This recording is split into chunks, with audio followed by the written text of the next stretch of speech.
Hello नमस्कार दोस्तों।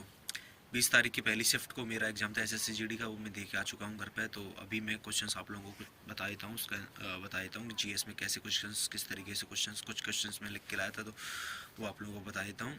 और कुछ क्वेश्चंस मुझे याद नहीं है, वो देख लेंगे बाद में। बाकी के क्वेश्चंस ईजी टू कह सकते हैं भाई। 50% तो जो क्वेश्चंस थे जीएस के नॉर्मल थे, बाकी के थोड़े कह सकते हैं वो नहीं कर पाया।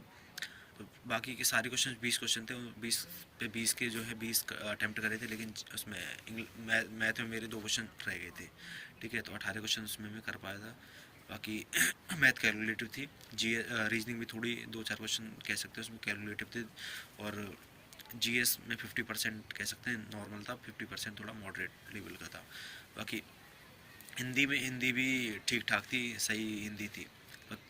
और जीएस के कुछ क्वेश्चंस मैं आपको बता देता हूँ जो मुझे याद है। कोणार्क मंदिर कहाँ है, पहला क्वेश्चन आया था। कोणार्क मंदिर किस जगह पे है, राज्य कौन से राज्य में है। मोहिनीअट्टम डांस कहाँ का है। 2024 का दादा साहब फाल्के पुरस्कार किसको मिला है। आईएफएससी कोड में कितने जो है डिजिट होते हैं, कितने नंबर होते हैं। और पीएम मोदी के सचिव 2024 में कौन है और कौन थे। और सिंधु नदी भारत में कहाँ से प्रवेश करती है, दो राज्य पूछा था उसमें। लद्दाख से करती है, कौन सा बताना था।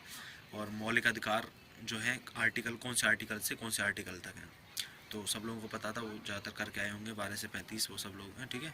और बात करें आत्मनिर्भर भारत योजना की शुरुआत कब हुई थी। जो आत्मनिर्भर भारत है ये थोड़ा पंचवर्षीय योजना से कह सकते हैं। और निर्वाचन आयुक्त अधिकारी कार्यकाल, निर्वाचन जो आयुक्त अधिकारी होता है उसका जो कार्यकाल होता है कितने साल का होता है, अधिकतम पूछा था, मैक्सिमम में। 2011 का बाल लिंगानुपात कितना था, तो 2011 का पूछा था। तो सेंसस से कह सकते हैं, सेंसस से ये भी था।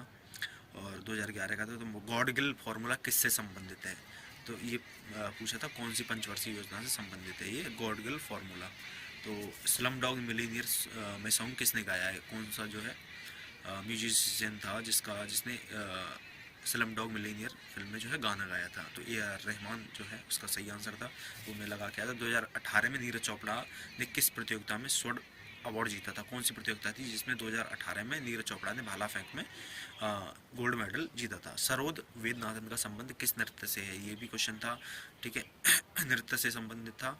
तो एक था यंग इंडिया सोसाइटी के संस्थापक कौन है। यंग इंडिया तो 2 का पेयर दे रखा था, तो उनमें से बताना था यंग इंडिया सोसाइटी के संस्थापक कौन है। बाकी ये और भी क्वेश्चंस थे, तो मैं 15-16 क्वेश्चन मैंने आपको बता दिए। 3-4 क्वेश्चन मुझे याद नहीं है, तो बाकी के ऐड कर दूंगा मैं बाद में कमेंट सेक्शन में।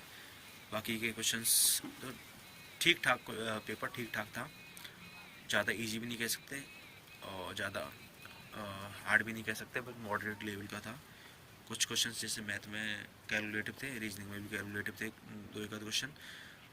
बाकी का ठीक ठाक था भाई। हिंदी में हिंदी के कह सकते हैं 1-2 क्वेश्चन हिंदी के ऐसे थे जिसमें जो कह सकते हैं समझ में नहीं आ रहा था क्या करें क्या नहीं करें।